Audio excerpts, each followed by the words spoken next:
So the Ottoman Empire, may Allah reward them, did an amazing job in establishing Islam. However, it wasn't just this. Many of us already know about this. We know that they conquered Constantinople. But as I said, there's much that we don't know. For example, many of us aren't aware of the time that Muhammad al-Fatih, rahimahullah, fought against Dracula. You've heard of Dracula before? When I say Dracula, you're probably thinking of a vampire. And you're saying, yeah, Musa, you're telling me that Muhammad al-Fatih fought a vampire? What's next? He fought Superman? No. Dracula was a real man. There was a real man named Dracula, and he ruled over the southern part of the country of what we call today Romania. Now, Muhammad al-Fatih, rahimahullah, as he began to advance into Eastern Europe, for example, Bosnia, Serbia, Hungary, all of these lands, the people of Wallachia, of southern Romania, they wanted to fight against the Ottomans. However, they were very weak, and so they had to make a peace deal with him. So as part of this peace deal, Muhammad al-Fatih, rahimahullah, he said to the ruler, he said, you have to send me 2 of your sons, and we will send them to Istanbul to be educated. So he sent his 2 sons. One was named Vlad, and one was named Radu. Now Vlad is the one who we know as Dracula, because the word Dracula, it means son of Dracul, which was the name of his father. Dracul, it means shaitan, it means a devil. So he's the son of shaitan, and this is actually quite relevant. It's rather fitting when you hear about this man. What happened was, they went to Constantinople, they studied about Islam, and his brother actually became Muslim. So the brother of Dracula, Radu, became a Muslim. He memorized the Quran, he studied so much, and even Dracula studied the Quran even though he wasn't a Muslim. He spoke Arabic, he spoke Persian, he spoke Turkish, and of course Romanian and other languages. And later on, he was sent back to his country, where Radu remained, and he became the ruler of his country. Because the Ottomans realized they can't send a Muslim to rule over the country because they're Christians. They wanted to send Vlad, Dracula, so that they could get him there and then defeat him in a war, and they would rule the country. However, Dracula, he decided that he wasn't going to do what the Sultan wanted.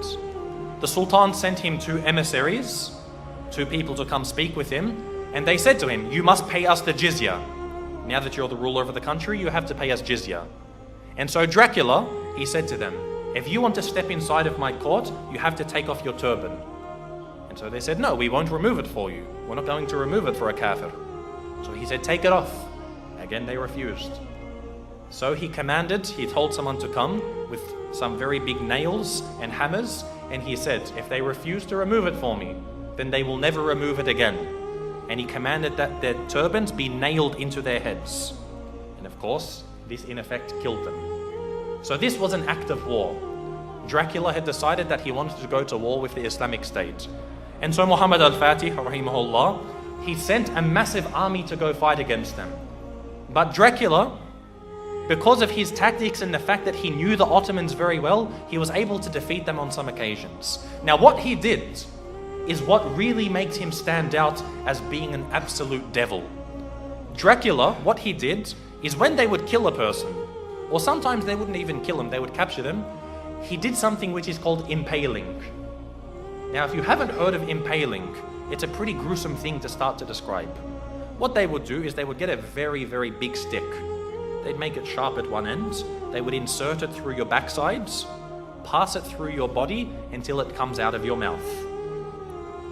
They would impale them, they would pass this through their body. A lot of the time they would be alive as well. And this is how they would kill them. And then they would put this in the ground, then impale the next person, put him next to him. And the Ottoman army, when they went to go check on their troops, they found that on one of the very long roads leading to the capital of this area, they found 20,000 Muslims impaled along the sides of this road. Imagine this. And we suffer today. No doubt we suffer as Muslims today.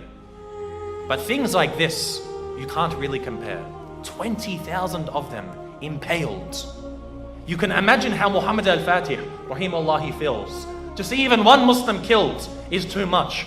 But to mutilate their bodies after this was something which was, beyond what was acceptable.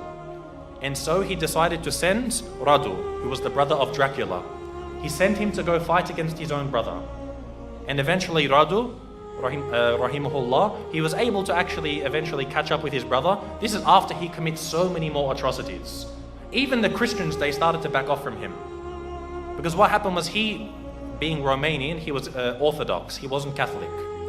But he actually said to the Pope, he said, if you give me some more troops, I'll become a Catholic for you.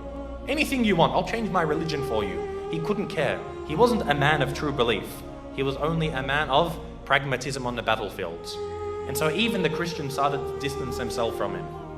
However, the Muslims, they caught up with him and they faced him in battle.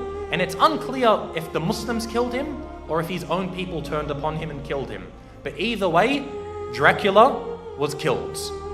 And the Ottomans, the Muslim army, defeated Dracula. And so what they did was they removed his heads and they took it to the city of Istanbul and they put it on a very, very large stick. They impaled his head and put it at the gates of Constantinople, where it stood for about 2-3 months, to say, if you want to be like this man, wage war against us. This was the demise of Dracula. And again, as Muslims, most of us won't even know about this. How many people know that Dracula was a real man? And we as Muslims, we fought him and we killed him. You know how they say garlic kills Dracula, or a silver bullet to the heart, or a wooden stake? None of these kill Dracula. Muslims kill Dracula. So anyone who wants to follow the way of Dracula, they will face the same wrath from the Muslim Ummah.